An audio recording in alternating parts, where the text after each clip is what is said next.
It started small. One client pulled out. Apologetic. Vague. She told herself it was normal. Then another. Then a vendor stopped returning her calls. Then a contract collapsed mid-project. Internal restructuring, they said. Jordan knew there was no restructuring. Then the letter arrived.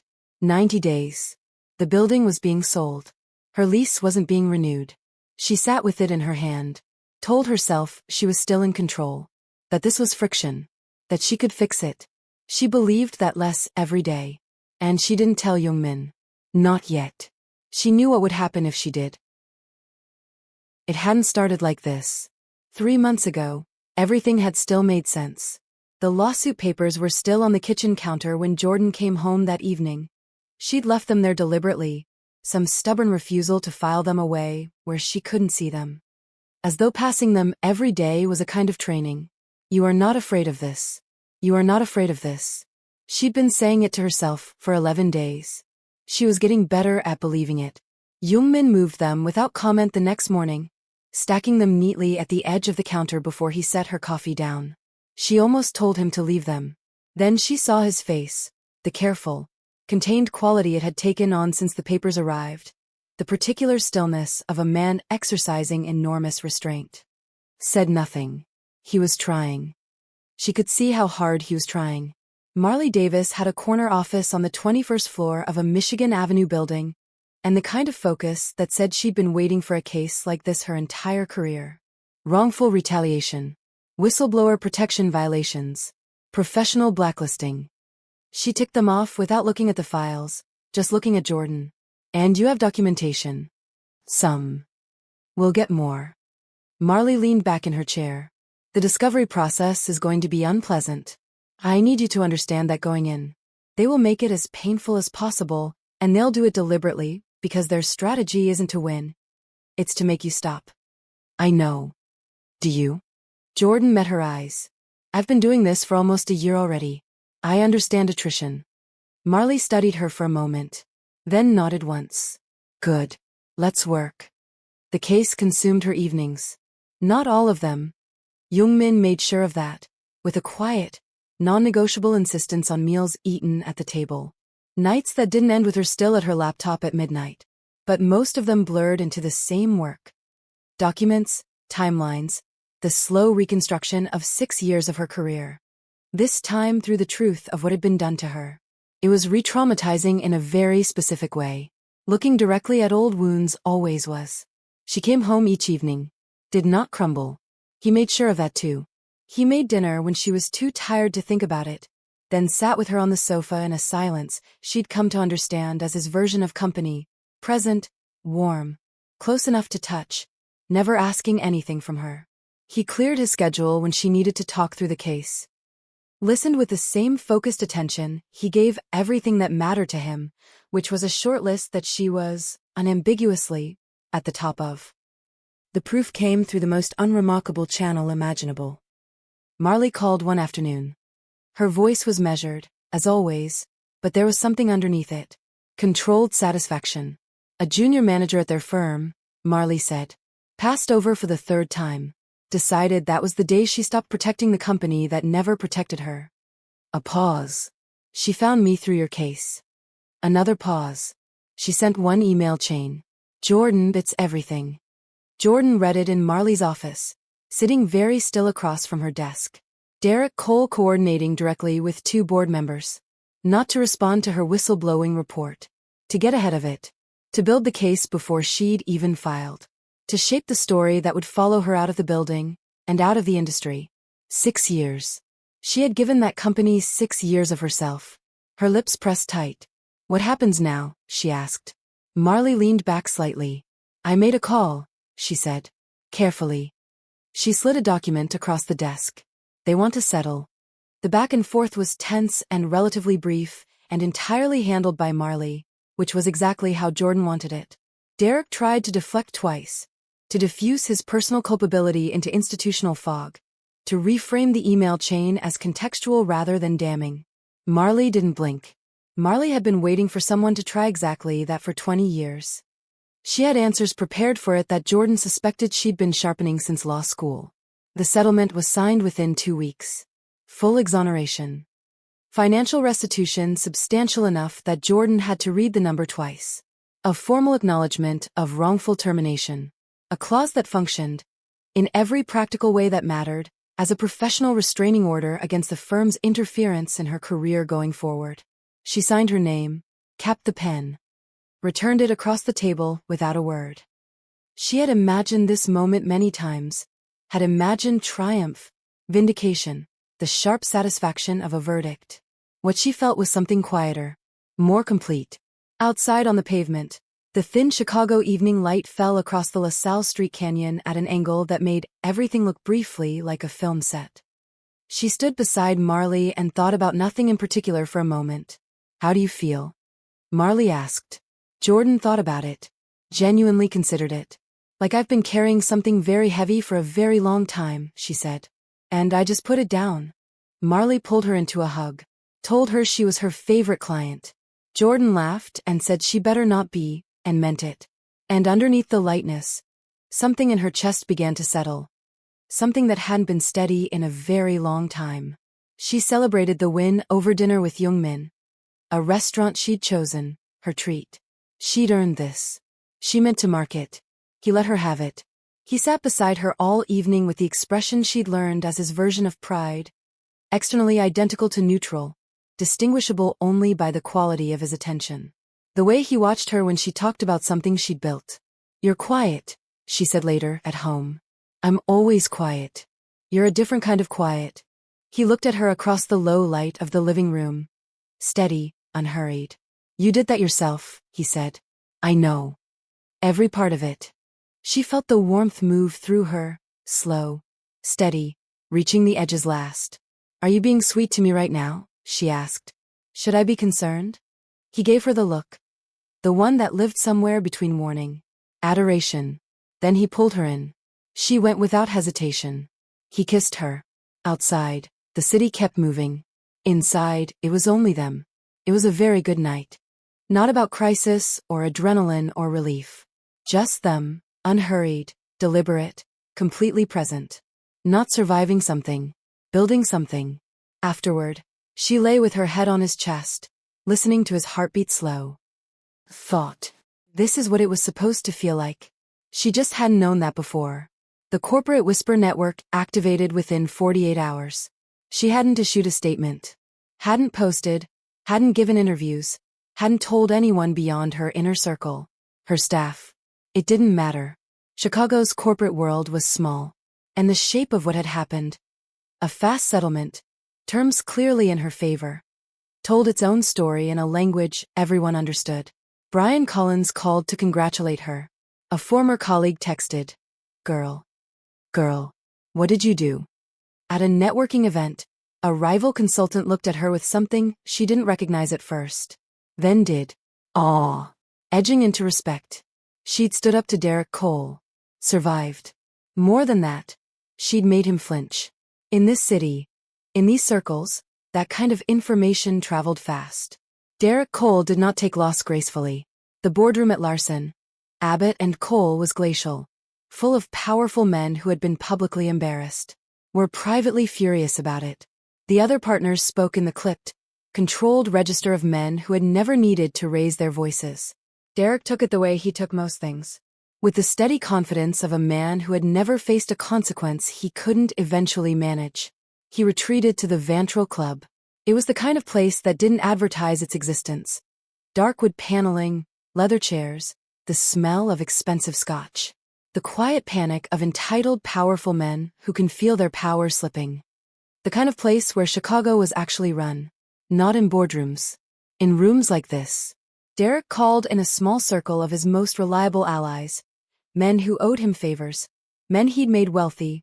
Men who believed Jordan Sanders should have been an example.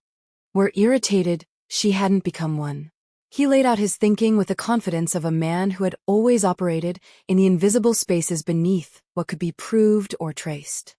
The legal route was closed, fine. There were other mechanisms. Clients could be persuaded. Vendors could find themselves unavailable. Leases could become complicated in the particular ways that building management companies sometimes made them complicated when the right people were interested. Opportunities could simply stop materializing. He wanted her gone. Not dead. Just erased. From the city's ecosystem, its client lists, its professional consciousness. He wanted Chicago to gradually, imperceptibly close itself around her until she understood that winning in court meant nothing when the city itself had turned its back. Bob Lander sat in his leather chair, listened as Derek laid out the architecture of the plan. His mind went somewhere else entirely.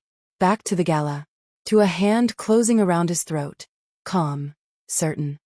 Structural. Like a wall. Like something that existed independent of effort or intention. To eyes. Flat. Black. Without heat. Looking at him like he was an insect. Not worth anger. Just removal. He thought about how his legs had stopped working properly for 10 minutes after Jung-min released him. Walked away. He'd made inquiries afterward. Careful ones. Oblique. Through people he trusted. The responses weren't answers. They were warnings. Stop asking. One man he'd known for 15 years. A man who did not frighten easily. Had gone quiet on the phone, then said, "Whoever he is, if he looked at you like that, you're still here to tell me about it. You had a very good day." Stop asking. Bob Lander had stopped asking. He sat in the Vantral Club, listening to Derek. Felt cold in the precise way of a man who knows something the rest of the room doesn't. And cannot explain it, without losing something he spent 40 years building. "Let it go," Bob said. Derek turned to him. "Excuse me?" "I said let it go." Bob kept his voice level.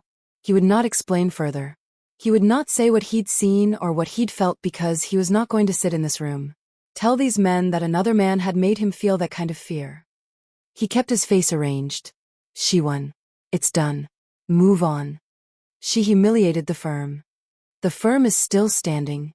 Bob stood, set his glass down, smoothed his jacket. "Let it go, Derek." He walked out. Derek watched him leave with the expression of a man who had not yet learned the most important lesson available to him. He was mildly annoyed. He had enough men who were willing. He didn't need Bob. He ordered another scotch. He began to plan. A month after the settlement, Jordan's calendar had never looked better. She finished the Miraculous Holdings project 10 days early.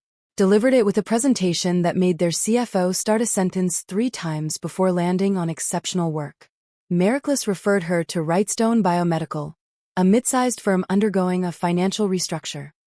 Their CEO called her himself. She said yes. She hired 2 new staff, a data analyst named Pam, a junior consultant named Jake, and expanded into a larger office on the 4th floor. Her name was in conversations she wasn't part of. Some nights she came home electric with it. This quiet, rising certainty. Chicago is mine. Jung-min would pour her a glass of wine. Sit across from her at the kitchen island, listening with an expression she'd started thinking of as his real face. Not the one he wore in public, the controlled, cool mask that made grown men step back. This one. Open. Attentive. Something in his eyes when he looked at her, she still hadn't found the courage to name. He was smitten. She knew it. And it still undid her every time she let herself see it. She was no longer afraid of that. It started small. A client, the kind she thought of as steady, low maintenance, part of the firm's foundation, called to say they were going in a different direction. Apologetic. Vague. Jordan thanked him, ended the call. Told herself business fluctuated. Then another. Then a vendor she'd worked with for 8 months suddenly had a full calendar. Then a mid-project contract was terminated. Internal restructuring, the client said. Jordan knew that business well enough to know there was no restructuring. Then the letter arrived. She sat with it in her hand for a long time. The building was being sold. Excellent market timing. He hoped she understood. The lease would not be renewed. 90 days. She filed it away. Told herself she was still cataloging. Told herself she was overreacting. Business had friction. Things happened. Vendors got busy. Clients changed direction. She would figure it out. She told herself that with less conviction each time. She did not tell Jung-min. Jung-min knew. He always knew. This was the thing about him she no longer questioned. He didn't miss her. Not in the sentimental sense. In the observational one. He had been watching her since Havenwood Retreat with the focused attention of a man who had understood, from the beginning, that she was something he needed to know completely. Months of that attention had made him fluent in her. The way she was fluent in him. He saw the way she checked her phone with her expression arranged too carefully. He saw the energy she was running on. The kind that moved toward a problem. The kind that said she was handling something alone. He recognized it. He had his men look into it. The picture that came back was clear, infuriating, and carefully built. Derek Cole, operating through the Vantral Club network, moving through intermediaries, quiet calls, suggestions that Jordan's firm was unstable, whispers about her temperament, pressure on the building's management through a mutual associate who owed a favor. Nothing illegal enough to act on. Nothing visible enough to confront. The architecture of suffocation. Patient. Invisible. The kind of war men like Derek had spent decades refining beneath accountability. Jung-min sat with the information. Went very still. He did not tell Jordan. He did not move. He waited. Because he knew her. And because she needed to come to him herself. Taking it from her, handling it before she saw it fully, would be protection wearing the mask of control. And he had spent the past year learning the difference. But he was ready.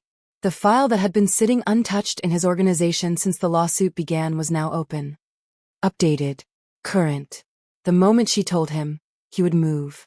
Patience. Even when what he wanted was to put his hands around Derek Cole's world. And squeeze. The invitation came through Brian Collins, a major industry gala, the kind of room that mattered in Chicago. Full of people whose opinions moved money. Opportunity, through the city's bloodstream. Jordan had been invited in her own right. Not as someone's representative. Not under another firm's name. As herself. Sanders Strategy Group. A name that now meant something. She told Jung-min over breakfast. Watched him take in the details without comment. You'll need a tuxedo, she said. I have one.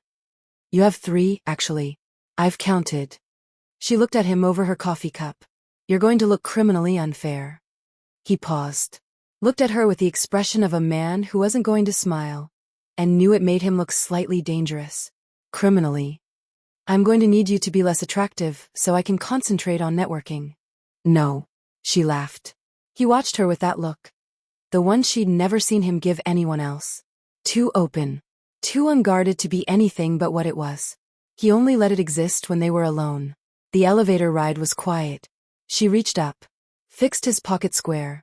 Adjusting it with careful fingers. He let her. And watched her hands with the same quiet, unhurried attention he gave anything that mattered. The doors opened. The room beyond was already in motion. The gala was full. Warm. Buzzing with the energy of Chicago's professional class. An occasion that allowed both business. Pleasure. Jordan moved through it with ease. Not performing confidence, just having it. Carrying it the way she once carried the lack of it. Jung-min wasn't on the guest list, she'd noticed, with private amusement, that the invitation had simply said, guest. He'd glanced at it, said nothing. Arrived beside her looking like the kind of beautiful danger that made rooms recalibrate. Bob Lander arrived 40 minutes in. He moved through the room on instinct, scan, handshake, trajectory. And then he saw Jung-min. His glass stopped halfway to his lips. The pause lasted half a second. Perfectly controlled. Then he adjusted course. Spent the rest of the evening on the opposite side of the room. He did not approach Jordan once. They separated briefly.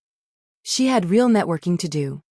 He was not a man who needed to stay at her side to be present. She moved through the room. She laughed. She held her own. She was good at this, always had been. It felt different now that she was doing it for herself. She was mid-sentence with a woman from a pharmaceutical firm when she heard Derek Cole's voice behind her. She turned. He stood with 2 men she didn't recognize, all 3 carrying the same quiet alignment of people who had already agreed on something. Derek's smile was sharp. Jordan Sanders. The woman of the hour. His gaze moved over her deliberately. Still playing consultant? The woman beside her went very still. Jordan set her glass down with a soft click. Still managing the firm? She said pleasantly. Last I heard, Larson, Abbott, and Cole was revisiting its case management protocols. Something about improper conduct in termination proceedings. She smiled. But I'm sure you know more about that than I do. The silence widened. Derek's smile tightened.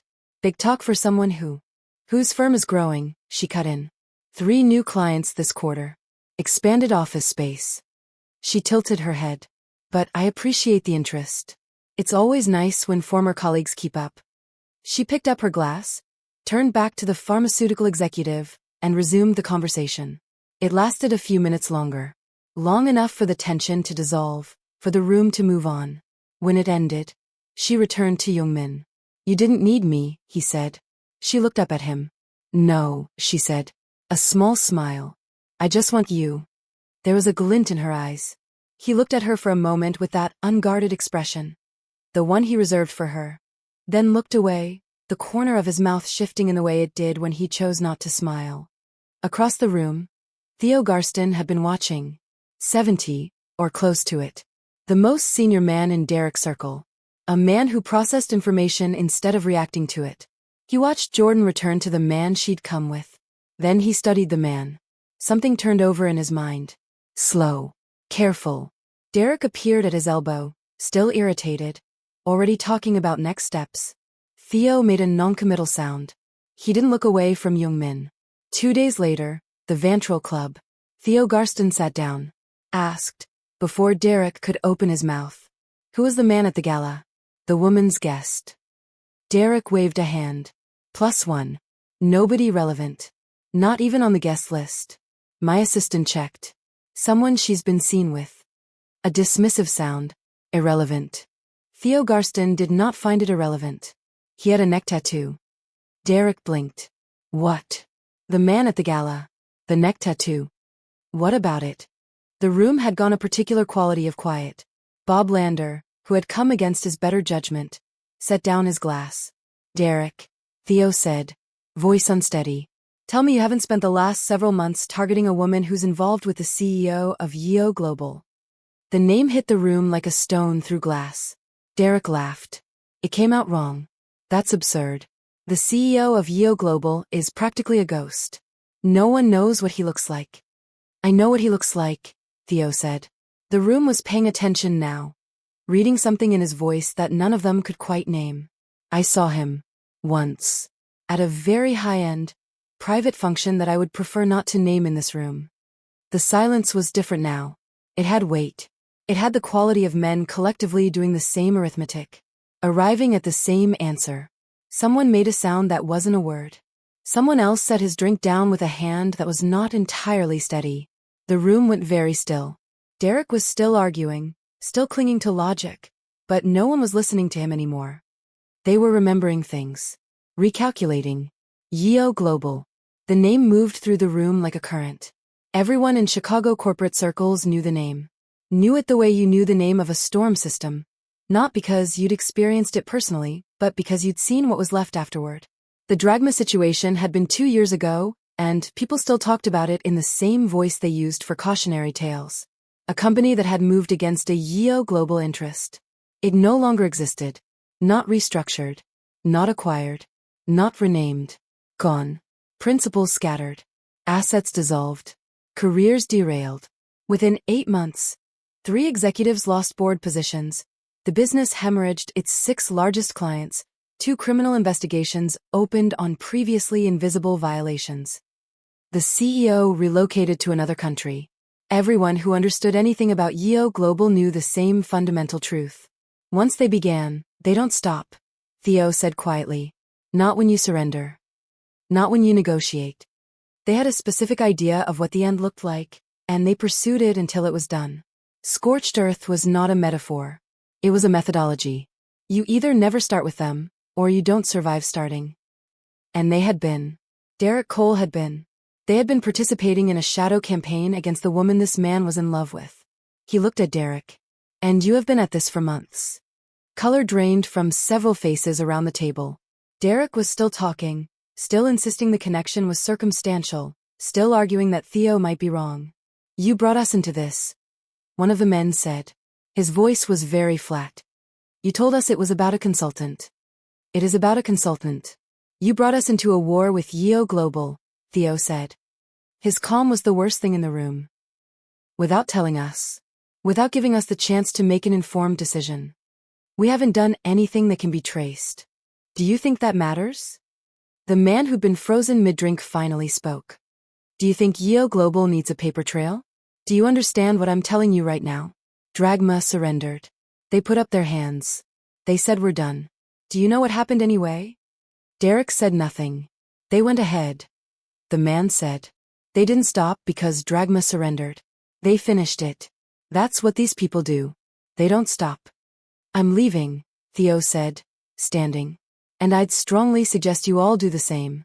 And I'd suggest nothing discussed in this room ever existed. He paused. And that Derek reconsider the extraordinary luck he's had so far in not having received a visit. He straightened his jacket. Walked out. Chairs moved. Men stood.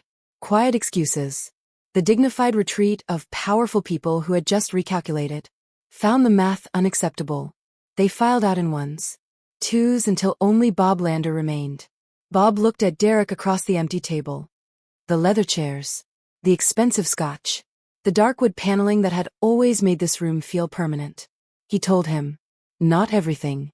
Enough. The hand at his throat. The warning. And how, when he'd tried to learn more, he'd been advised, firmly, by people he trusted, to stop asking. Derek sat very still through all of this. His drink sat untouched. Bob stood. Straightened his jacket. Looked at Derek Cole with something that might have been pity. Might have been contempt. Was probably both. I told you to let it go, he said. He left. Derek sat alone in the wood-paneled room, the air thick with smoke, listening to his own breathing. And for the first time, what he'd built felt less like a plan, and more like a room with no exits. Across town, Jordan was on a call with Jenny Sutton, a friend.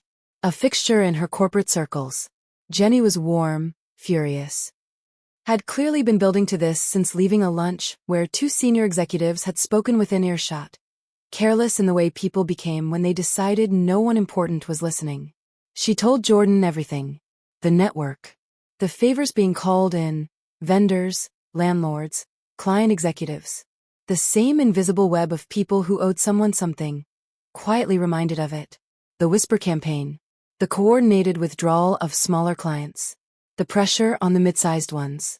Wrightstone Biomedical Holding, for now. All of it deliberate.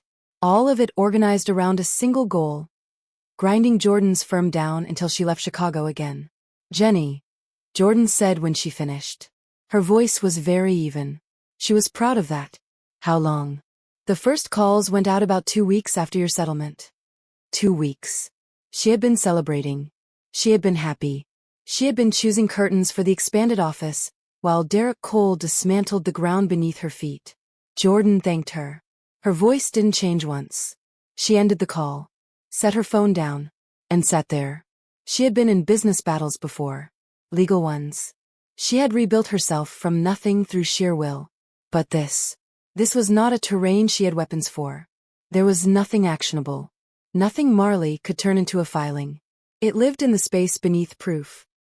Power moving through relationships, suggestions, quiet pressure applied by men who had spent decades making other people's opportunities disappear. She was good at many things. This was not her kind of war. She went home. He was in the kitchen when she walked in.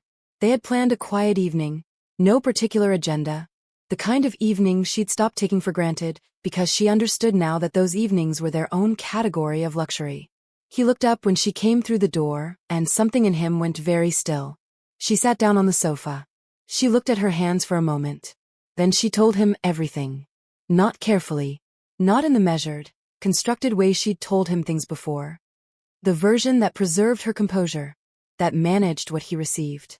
She told him about the clients, the vendors, the building letters she'd been carrying for weeks. How long she'd been trying to solve it alone. How lost she was in terrain she didn't understand, and didn't have tools for. How she'd been watching her firm. The thing she'd built brick by brick, client by client, from the rubble of what Derek Cole had done to her the first time, being slowly, invisibly suffocated. By the time she finished, she was crying. She hadn't intended to.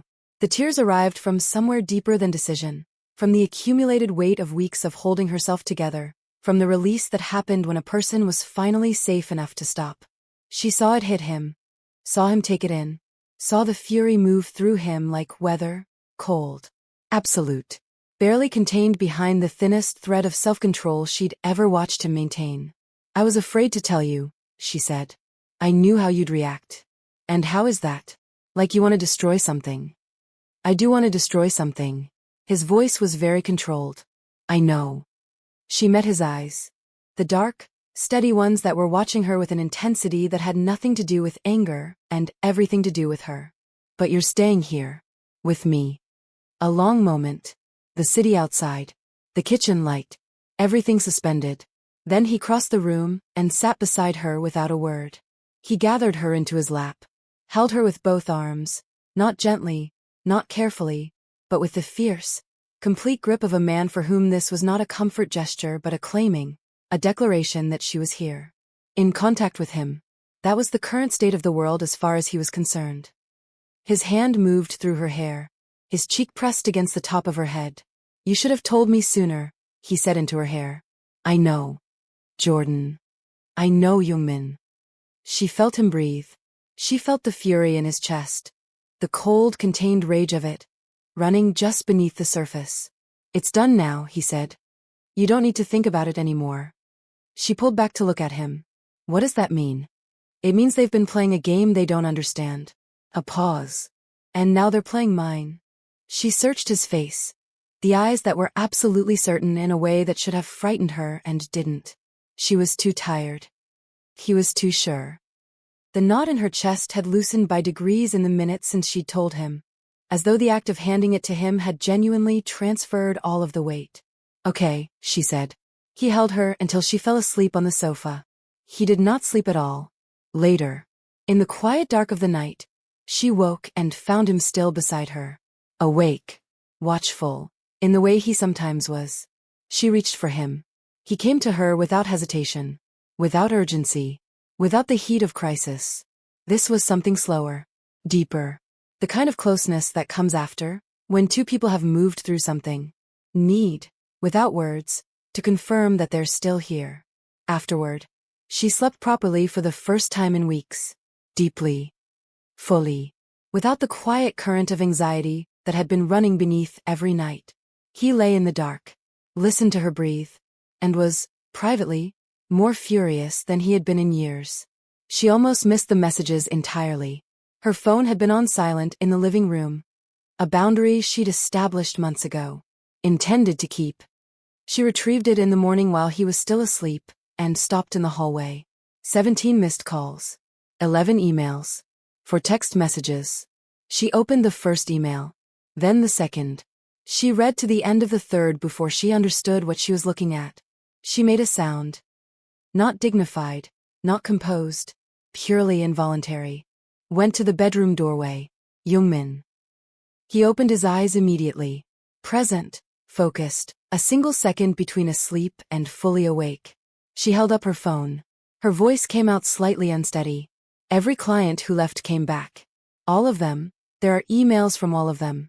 The building, they're not selling. The management company sent a letter saying they made an error. My largest client just extended the contract. She stopped. She looked at him. He looked back at her with that neutral expression. The kind that revealed nothing except the fact he was choosing not to. Look satisfied. I knew you were capable, she said. Voice unsteady. But not like this. What did you do? Nothing yet, he said. Perfectly even. She stared at him. Yet. The not quite smile moved at the corner of his mouth. She looked at the phone. She looked at him. She burst out laughing, startled, disbelieving, something warm, slightly odd underneath it. She crossed the room, threw her arms around him. He received her with the particular completeness he had for her. No one else, both arms, unhesitating. She pressed a kiss to his jaw, his cheek, his mouth, warm and grateful and briefly, precisely herself. Thank you, she said. Really, truly. She pulled back and looked at her phone, already scrolling, already shifting into the version of herself that moved toward good news the way she used to move toward trouble, energized, alive, humming under her breath. She slid off the bed. I need to call Jane. I need a meeting. The staff need to. She was already pulling up contacts, already moving, already filling the room with the particular brightness she carried when things were good. Jung-min lay in bed, watched her leave the room. He let himself be, privately, exactly as satisfied as he actually was. For about 30 seconds. Then he reached for his phone. The clients returning, the vendors apologizing, the landlord reversing. That wasn't him. That was fear. The corporate world recalculating, deciding, all at once, that standing with Derek Cole was no longer a safe position. When Jordan Sanders was standing in the shadow of Yeo Global. But fear was reactive. Fear was them covering themselves. Jung-min was not interested in people covering themselves. He was interested in consequences. Jordan's laugh rang across the kitchen. I need to call Amber. She'll be thrilled. She's been worried. I know she has. I could see it. He thought about her breaking the night before. He dialed. Move, he said. He was methodical. He was thorough. He was patient in the way that was more frightening than impatience because it never wavered, never overreached, never announced itself. This was not rage. Rage was unfocused and therefore inefficient. This was the restoration of order. People needed to understand the boundaries they had crossed. People needed to understand what Jordan Sanders represented and what the cost of touching her was. She was the woman he loved. This was a category of offense for which there was no proportionate response. Only a thorough one. Theo Garston, who had exited early but had been present for the planning, received a quiet call within 3 weeks. Nothing was threatened. Nothing needed to be. The call referenced certain regulatory filings from 5 years ago that appeared to have interesting discrepancies and ended pleasantly. Theo Garston retired from all his board positions the following month, citing health concerns. Derek's inner circle fractured. 2 members faced sudden complications, an investment audit, a contractual dispute with a vendor who had abruptly discovered irreconcilable differences. 2 others found their networks developing gaps they couldn't trace. Contracts didn't materialize. References went cold. The Gentlemen's Club at the Vantral Club, the wood panel network that had always operated just beneath visibility, announced a membership review. Several members received letters. They were not invited back. Bob Lander was not touched. He received nothing. No call. No letter. No audit. No cancelled meeting. He woke up each morning. Waited. Nothing came. It was by a significant margin the worst thing that happened to anyone in the story. The anticipation of a blow that never landed was its own precise punishment. Whoever had designed it understood human psychology with a thoroughness that Bob Lander found, in his darker moments of honesty, completely terrifying. Larson, Abbott and Cole, already weakened by the settlement, was quietly flagged to 2 of its largest institutional clients through intermediaries no one could trace. Certain billing practices were worth reviewing. The audit findings were embarrassing. 2 major client relationships ended. The managing partners, already furious with Derek, now had grounds to formalize it. His name was removed from the firm. Larson and Abbott continued without him. Derek had been useful when he was powerful. He was not useful when he was a liability.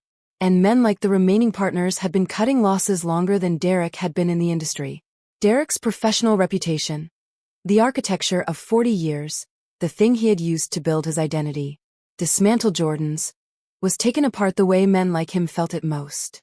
Not publicly, not dramatically, but in the gradual cooling of rooms, the quiet withdrawal of invitations, the faint hesitation before his name in conversations that used to be effortless. And Lacey Shelton, Jordan's former work bestie, who had traded her trust for proximity to power, helped deliver the information used to push her out of Chicago, securing herself a senior position overseas, found that distance did not protect her. Living in England had not changed the outcome. A promotion went elsewhere. A reference disappeared. Projects routed around her. Accounts reassigned. The circle she had built in her new life grew quietly distant. The momentum stopped. The reputation she had constructed so carefully developed a hairline crack. Then another. Then another. She didn't know why. She couldn't find the source. It was as sourceless as what had happened to Jordan. The restaurant was called Nocturne, 42nd floor, the kind of place where the menu didn't have prices. The window tables looked out over the whole glittering geography of a city that had finally started to feel like home again. Jung-min wore a charcoal suit that did something unconscionable to his shoulders. She'd told him this in the elevator on the way up, quietly, with her hand against his chest. He'd looked down at her with the specific expression he wore when she said things that pleased him, controlled satisfaction, want held just in check. Dinner was the best 2 hours she could remember. He was, when he chose to be, extraordinary company. He didn't speak often, but when he did it was precise, dry, usually made her laugh. He had a quality of attention and conversation that made you feel like the only person who had ever said anything worth hearing. She was aware, at intervals, that people across the restaurant were looking at them. At him. She was accustomed to this. Jung-min in a room. People couldn't help it. She'd excused herself after dessert to retrieve her wrap from the coat check. She'd gone ahead while he handled the bill. Stepped out into the corridor near the building's main entrance. The man standing by the window had his back to her. She recognized the set of his shoulders before she recognized him. The slightly caved quality of them, the suit that had been expensive recently, wasn't anymore. The way he was standing like a man who has stopped remembering how to take up space correctly. Derek Cole turned when he heard her heels on the marble. He looked like a wreck. Not dramatically, not obviously. He'd shaved, he'd dressed, he'd attempted something. But his face had the texture of a man who hadn't slept in weeks. His eyes, when they found hers, had something in them that she had not expected. Fear. And beneath it, something that looked genuine and worse. Shame. Jordan. His voice came out rough, stripped of its usual gloss. I'm not. I didn't plan this. I saw you inside. I waited. She stood very still. Her pulse was elevated and she knew it, and she kept her face arranged. I have nowhere to go, he said. He stopped. Tried again. My wife left 2 days ago. My children won't take my calls. They said I disgraced the family. He pressed a hand briefly over his face. The firm is gone. Everything he stopped again. He looked at her, and the shame deepened into something that looked like it hurt. I just wanted to stop. I want my life back. I don't know what to do. I don't know who to, his voice cracked. A single fracture. Then he pulled it back. Is it him? Is there anything you can say to him? Jordan looked at him for a long moment. She thought about the night she broke down. She thought about the vendors. The clients. The landlord.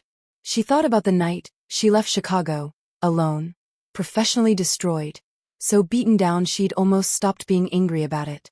He had won. Back then. She had left. I didn't do this, she said evenly. Whatever is happening to you, I'm not running it. I don't control it. I don't have that kind of reach. Derek's eyes moved past her, involuntary, toward the restaurant entrance. You should have left me alone, Jordan said. She took a step toward him, and her voice went quiet and clear. You had already won, Derek. You destroyed my career. You got me blacklisted. You practically ran me out of the city. You had won. There was nothing left to take. But that wasn't enough for you. She held his gaze. I came back. I stayed in my lane. I stayed away from your clients. I was starting from zero, and I was keeping my head down, and I was not hurting anyone. And that wasn't enough. You couldn't let me be. He said nothing. You wanted to see me suffer, she said. Not to protect anything. Not to protect the firm's interests or your reputation. You just wanted to watch me fail. She breathed once, steady. So now you get to live with the consequences of that choice. I didn't build those consequences. You did. She paused. I've been where you are. Quiet now. Not soft. She was not doing him the disservice of false softness. I know what it feels like to lose everything. And I can tell you that if you are willing to work with what's left, do it with some decency, actual decency, not the kind that's a strategy, you can build something back. She looked at him evenly. Not through me. I'm not a resource you get to use. He was crying. Silently. Without moving. The way men cry when they've decided they're too proud to cry. Their body has overruled them. That's all I can offer you, she said. She heard his footsteps behind her before she saw him. Jung-min came around the corner with the unhurried quality that meant nothing. He was never hurried. He was never not paying attention. He saw Derek Cole in the same half-second that Derek Cole saw him. Derek stumbled back. One step. Then another. His face went the bloodless white of a man whose nervous system has just registered something ancient and categorical. Jung-min's face was blank. Not cold. Blank. Which was different and worse. He looked at Derek Cole the way you look at something you've already resolved. He crossed to Jordan's side. His hand came to her arm. Not gripping, not claiming, just there. Warm. Anchoring. He did not speak to Derek. He did not need to. He turned to Jordan. For one moment his eyes moved over her face with an attention so thorough it felt like being read, checking for damage, for distress, for anything that needed to be addressed. She gave a small nod. I'm okay. They walked. Jordan heard Derek's unsteady breath behind them as they crossed the lobby. The doors opened.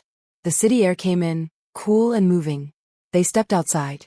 Derek watched them as they left. Tears still running down his eyes, shoulders slumped. Derek turned to leave. And stopped. Two men stood a few feet in front of him. They hadn't been there a moment ago. One of them spoke. Don't approach Miss Sanders again. A beat. This is as far as it goes. Silence. The meaning settled without needing anything added. Derek nodded once. And left. The car was waiting. The city moved around it, golden lit. Indifferent. I was afraid. She said once they were settled in the back. I kept thinking, if you found him there, with your temper? If only you knew, Jung-min said. She couldn't tell if it was amusement or something else. Everything I've done has been for you. If I had wanted him harmed in any physical sense, it would have been handled.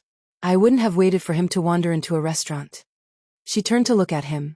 I know where he is, he said, perfectly level. At all times. If I had needed him, I could have had him brought to me. She shivered. Not in fear. In something deeper. She had chosen this. She had seen exactly what he was, and chosen him anyway. There was nothing simple about it. Okay, she said. Okay, he said. She reached up, kissed him, slow, deliberate. Her hand at his jaw, her thumb brushing the edge of the ink at his neck. The first thing about him that had once made her uneasy, now the most familiar line in her world. He kissed her back the way he did everything. Completely, without hesitation. Outside the window, Chicago went on. All light. Movement. While inside the car, everything that mattered had already been decided. 3 months later. The loop in early June smelled like lake. Concrete. The warm exhale of a city that had survived another winter. Was now fully, extravagantly alive. Jordan walked north on Wacker, coffee in hand. The river throwing long ribbons of gold light across the street.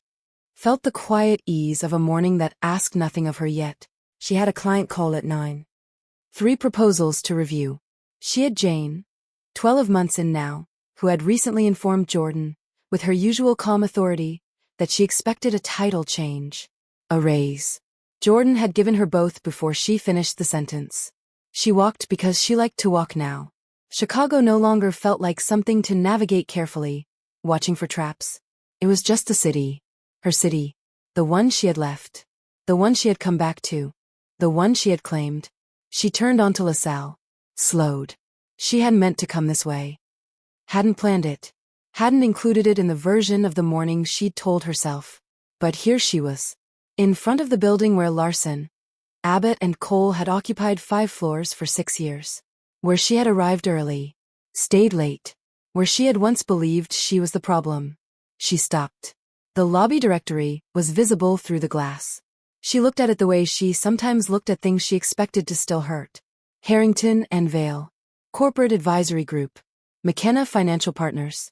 Solis and Brown LLP. She read it twice. Larson, Abbott and Cole was not on it. Not relocated. Not renamed. Gone. She stood there for a moment, just a moment, and felt something leave her. A long-held breath she hadn't known she was still carrying. 6 years of it. The exile. The rebuilding.